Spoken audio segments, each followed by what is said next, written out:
Bonjour, alors c'est Vincent de l'école de plongée aquadomia.com, spécialiste de la formation accélérée sur mesure à Marseille. Alors la vidéo du jour, elle va être basée sur comment se préparer au niveau 4 de plongée, surtout quand on va faire une formation accélérée. C'est vrai que on est de plus en plus de centres professionnels à proposer des stages de formation sur généralement une quinzaine de jours, 2 fois une semaine, mais il faut savoir que ce n'est pas parce que vous avez un niveau 3 que vous pouvez arriver comme ça comme une fleur pour le niveau 4. Il faut se préparer. Alors se préparer, ça veut dire quoi? Déjà, toujours se rappeler de l'objectif final du niveau 4. Le niveau 4, c'est un guide de palanquée. Donc imaginez-vous dans un musée, est-ce que vous apprécieriez une visite avec un guide qui se prend les pieds dans les fils qui sont par terre et qui est obligé de regarder ses notes quand il vous montre un tableau? Et bien pour la plongée, c'est à peu près la même chose. Si vous avez des difficultés personnelles que vous devez encore surmonter, vous n'êtes pas prêt.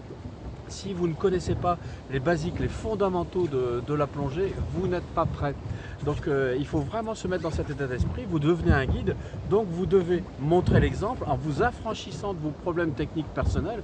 Donc votre technique, votre matériel, tout ce qui vous concerne, vous devez être affranchi de tout ça pour être capable en tant que guide de résoudre les problèmes des autres, tout simplement.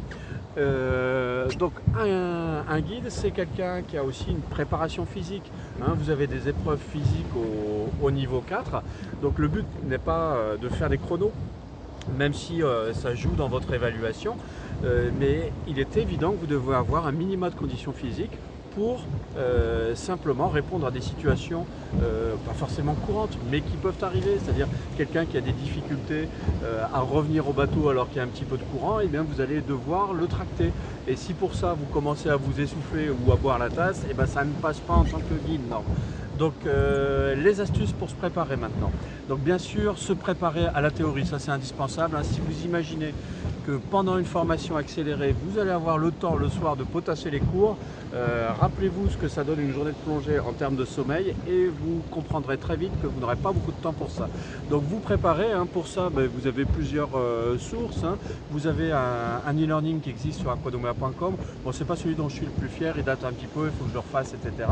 Vous avez aussi des tutos sur YouTube. Il y a la chaîne CIBPL qui a filmé des cours niveau 4 et qui sont extrêmement bien faits. Donc ça, c'est une bonne façon de se préparer à la théorie. Bien sûr, pour venir à un stage niveau 4, ne venez pas en n'ayant pas plongé depuis 6 mois.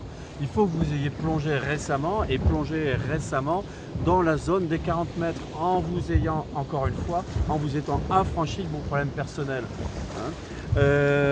Enfin, pour la condition physique, alors si possible, préparez-vous aux 800 mètres. Sachez que vous êtes évalué sur un 800 mètres qui doit être fait en 15 minutes pour être validé. Faire moins, ce n'est pas fondamental. Dans les critères d'évaluation ANMP, ça ne joue pas sur le chrono, ne joue pas. Ça ne joue que dans les critères FFE-SSM, mais de toute façon, c'est tellement des petits coefficients que ce n'est pas ce qui va sauver la mise. Alors, le 800 mètres, donc 15 minutes, j'avais fait une autre vidéo là-dessus. Le secret, c'est comme tout effort de ce type, c'est partir lentement et puis progressivement accélérer, avoir un palmage où vous avez bien les palmes dans l'eau. Donc pour ça, avec votre combinaison, prévoyez suffisamment de lestage. Si c'est une combinaison 5-7 mm, prévoyez de 2 à 5 kg en fonction de votre gabarit, de votre combinaison. Et puis, petit secret, regardez légèrement devant, pas complètement, tout simplement pour vous permettre de vous redresser et d'avoir les palmes sous l'eau et pas les palmes qui sortent. Bien sûr, il vous faut les palmes adaptées. Prenez pas des palmes trop flexibles pour réussir cet exercice. Ensuite, l'exercice sur lequel il est vraiment important de se préparer, c'est le mannequin. Là, vous risquez d'avoir les plus grandes difficultés. C'est un exercice qui n'est pas difficile en soi, mais c'est une épreuve de régulation d'effort, de récupération, puisque l'épreuve du mannequin, je le rappelle, vous devez faire 100 mètres, faire une apnée de 20 secondes, remonter, récupérer 10 secondes et aller chercher le mannequin, puis le tracter encore 100 mètres. Le secret de l'exercice, c'est de garder la patate pour tracter le mannequin à la surface. Et la plus grosse difficulté qu'on rencontre, c'est souvent la gestion de l'apnée de 20 secondes après un effort de 100 mètres.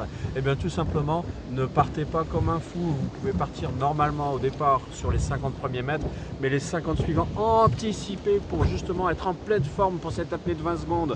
Donc ralentissez, ralentissez, n'utilisez plus les bras, ventilez bien. Quand je dis ventilez bien, c'est souffler par le tuba, inspirez, non, souffler par le nez, inspirer par le tuba, de manière à être complètement en boucle ouverte, hein, plutôt que de réinspirer par le tuba un petit peu d'air qui est déjà vicié. Alors pour s'entraîner au mannequin, si vous n'avez pas de piscine, etc., entraînez-vous déjà à faire un effort qui correspond à peu près à 100 mètres, hein, c'est-à-dire par exemple marcher 1 minute 30 à 2 minutes, puis faire une apnée de 20 secondes, puis faire un nouvel effort, puis refaire une apnée de 20 secondes. C'est comme ça que vous allez vous préparer progressivement au mannequin. Bien sûr, pour ça, il vous faut aussi une technique de canard, hein, c'est-à-dire savoir descendre verticalement de manière impeccable. Si vous ne maîtrisez pas cet exercice, vous allez avoir beaucoup de difficultés sur l'apnée à 10 mètres qu'il y a à faire lors du niveau 4 et sur le mannequin. Pour ça, il y a quelques petits trucs tout simples à connaître, c'est prendre un point de repère vertical, parce que souvent le gros défaut c'est de descendre comme ça, c'est pas ça un canard, hein, c'est bel et bien descendre comme ceci en redressant les palmes et en les agitant qu'une fois, enfin en les utilisant efficacement qu'une fois passé la surface.